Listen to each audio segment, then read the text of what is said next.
Today's video is brought to you by Squarespace, my go-to for building a website and online shop. Hello loves, thank you all so much for the awesome response to this new series. I was so moved to see how many of you found these videos useful and how many of you remembered these old paintings of mine. It motivated me to make a part 3, so let's get into it. This one is called Belonging, and it is my favorite piece from my 2019 solo show. I love the simple beige design and how the koi fish have little flowers as their scale patterns. The first thing that stands out to me immediately as something I would change is all the tiny individual strands of hair near the bottom edge. It's almost distracting how crisply detailed those strands are, and I only wish I would have exercised some restraint and reduced the number of strands, or perhaps made the Aran hairs thicker tufts rather than feeling the need to render each individual strand. I also wish I would have given some more dimension to the piece. Right now, the water lily leaves, flowers, and fish are all kind of smushed into one plane, and I wish I would have placed them on their own distinct layers, with the fish being in the foreground, then the figure, then some water lilies could be placed on the same plane as the figure, such as the one tucked into her hair, and some water lilies could be pushed back, nestled into the leaves in the background. This series was employing a flatter, more illustrative style reminiscent of traditional Chinese watercolors, but I wish I would have made the different elements look like different layers of paper cutouts that were overlapping each other, rather than just smushing all of them into one single flat plane. Just because the aesthetic is more illustrative doesn't mean everything has to be completely without dimension or depth. This piece from 2020 is called Dissolve, and the original idea was to have the figure dissolve into magical smoke, primarily through the hair, but also through parts of the body. To reiterate this theme, I had the figure holding a magic pipe of some sort where smoke is also coming out of. To be honest, I did not use any reference photos for this painting, and it shows. I wanted the smoke effect to look like a hybrid of hair and gaseous clouds, but it didn't quite pan out the way I had intended. Instead, it just looks like she has super wild floating hair that is growing out of her head, growing out of her body, and also the same hair grows out of her pipe. So instead of having the different elements transform into smoke, I kind of reversed it by accident and made it all look like hair instead. If I were to repaint this, I would definitely use reference photos. Yes, for the figure and anatomy, but mainly for the smoke. I would closely observe how smoke looks, how its different edges and transparencies create that mystical nebulous effect, and then I would try to match the curvature of her hair to align with the curvy edges of the smoke. Right now, everything in the painting has the same general S curve, and in real life, the curves of the edges of smoke clouds are way more organic and varied.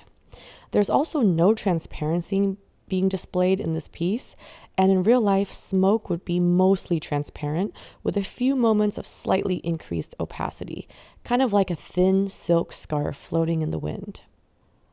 Also, maybe this is just my natural evolution in my personal taste, but I feel like there's way too much blue in this painting now. If I were to repaint this, I would try to get more comfortable in the neutrals, perhaps a muted color palette that is borderline monochromatic to convey the nature of real smoke, which usually isn't a sky blue color. This piece from 2015 is called Fairy Tale, and it's my first ever painting that was hung at a legitimate gallery, which happens to be one that I still love working with today, 10 years later, Modern Eden in San Francisco. This was painted about 10 months after I quit my desk job, so I barely had any oil painting practice at that point, both in terms of technical skills and also overall taste. I actually think the anatomy and paint application, while it could be improved, is not what bothers me the most, and I feel like I was pretty satisfied with at the time. What bothers me the most is just how busy everything is, and I can't help but imagine how beautiful this piece would look if I just removed a few of the elements. First off, I'd get rid of the bright teal and blue nebula background, and I would get rid of all the stars. In fact, the stars kind of distract from the foliage in the foreground. And I would keep the background a simple dark value, maybe even just pure black, to put her in a surreal liminal space and give more attention to the detailed foliage, the flowers in her hair, the leaves on her chest, the scales on her skin. I would also get rid of the bird nest and the obnoxious rainbow colored bird because the piece already has so many beautiful vibrant colors, and the bird just kind of gets lost in it and serves no purpose at all to the visuals or the narrative of the piece.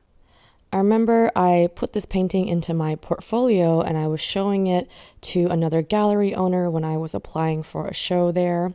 And at the time, the owner gave me a critique of less is more and told me that this piece did not need the teal blue nebula space background. At the time, I couldn't see it and I stubbornly disagreed with her silently in my head, and now I totally see what she meant. She knew what she was talking about, and I could not agree with her more now. It's like what Coco Chanel said about taking off one accessory from your outfit before you head out the door. Sometimes I apply that same thought process to my artworks now. This is Equilibrium, painted in 2017, and it is a rare multi-subject piece. I am on the cusp of liking this piece so much if I could just fix the long list of things that I don't like about it. First off, I wanted to show off the sleeve tattoos on this painting, but I feel like I painted the tattoos so vividly and boldly that they no longer feel like tattoos, but rather some sort of body paint or like 3D special effect. If I were to redo this, I would add some transparency to the tattoos so more of the skin tones show up underneath, making them feel more like real, natural tattoos and not poorly done CGI. And also, I was trying to add this cool kind of gory effect of their torsos turning into skeletons, where the flowers grew out of the skeleton bones. But I think the composition of the piece doesn't really highlight this feature. The spine is kind of just propping up the upper torsos, kind of almost like an afterthought, and they're not really rooted in anything, and it almost feels like the piece is just abruptly cut off on the bottom edge.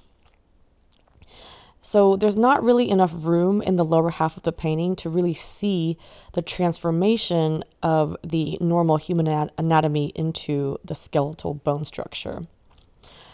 So, with my new knowledge of anatomy today, what I would do is I would crop this painting in a way that showed the pelvic bone, the hip bones, because that is the root of the spine and would better sell this effect. I would also not make the bones gray, which is such a weird color, and I don't know why I chose that, honestly. Now that I've observed real skeletons, or at least realistic replicas of skeletons, I know they're more of a cream color and not bluish gray. On that same note, I don't know if I would have chosen today to use bluish black for the hair and the background. I think a warmer, earthier color palette would have complemented the natural colors of the bones, foliage, and tattoos more.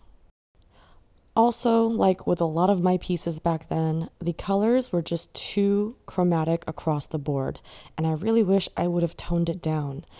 I had made the skin tones and flowers and everything so saturated already that in order for the sleeve tattoos to stand out, they needed to be cartoonishly bright and vivid, resulting in everything just looking almost like a Pixar movie, just so bright and colorful that I feel like there was a loss of the allure and eeriness that the concept really begged for. Okay, this piece is called Internalize, and it was painted in 2016, and I'm going to try to keep this last one brief because otherwise this video is going to get too long, and because I actually don't have that many notes as well. This is one of my favorite older pieces that I've done. I think the overall cartoonish aesthetic added to the charm of the piece, and it didn't need perfectly accurate proportions or lighting to look visually appealing because everything existed in this more forgiving kind of stylized cartoonish aesthetic. And fun fact, this was for a Frida Kahlo themed show, and so I was very inspired by her unibrow and her story of pain. So that's why the flowers on her head are crying and the figure is not, kind of like internalizing your pain. And I actually used a reference photo of Lana Del Rey to capture the face and the neck. Anyways, yeah, 2 quick things I would change. One is the neck muscle. I feel like even for exaggerated cartoonish proportions, the neck still feels kind of off. Like I just get uncomfortable looking at it. I would probably redesign the curvature and size of the traps to feel more natural and not as wide and flappy. I did use the reference photo, but I think she was wearing like a shirt with a collar in the reference photo. So I ended up just winging the neck. And if it were me now, I would try to find a reference photo where I can see the entire neck so I can use it. Second thing is now I really hate those white dotted highlights that I was so addicted to at the time. You can see them on her forehead, cheeks, nose, lips, and chin. It just makes her look unnaturally shiny, and those white dots now feel so out of place. And I just think the piece would work so much better without it. I might keep like some subtle highlights on her nose and maybe her lips, but the ones like on her forehead and chin and cheeks do not need to be there. You know, sometimes looking back at our old artworks kind of feels like we're looking at old photos of ourselves from like a decade ago, and we just cringe at our past fashion and makeup choices, and we ask ourselves, what were we thinking? And that's how I feel about some of my art too. Anyway, that about wraps up today's video. Thank you all so much for watching. I'll definitely make more videos in this series moving forward, but I'll try to sprinkle them in here and there rather than only doing these videos consecutively. Next month, we'll hopefully go back to some painting time lapses and other fun videos.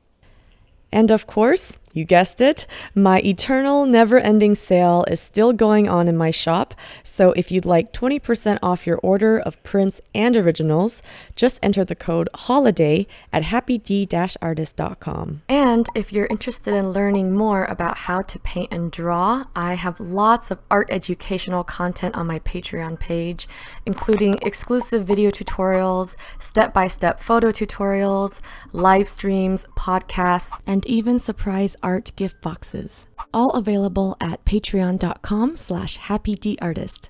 I'd love to have you join my Patreon family. A big thank you to Squarespace for sponsoring this video and supporting the art community.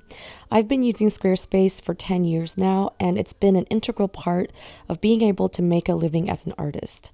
Aside from their beautiful customizable templates and easy-to-use interface, Squarespace now has so many robust tools to help make website building be both effective and intuitive. There's a new design intelligence feature that uses a combination of industry experience and cutting-edge AI to help you make a website bespoke to your brand and digital identity. Squarespace takes the intimidation out of setting up an online shop with their intuitive e-commerce platform that accepts every type of payment method you can imagine, all with just a few simple clicks, so you can easily sell your work all around the world. Head to squarespace.com for a free trial, and when you're ready to launch, go to squarespace.com/happydartist to save 10% off your first purchase of a website or domain. Also, if you want to check out more artworks, works in progress, and just random daily artist adventures, feel free to check out my Instagram, and you can follow me at the handle @happydartist.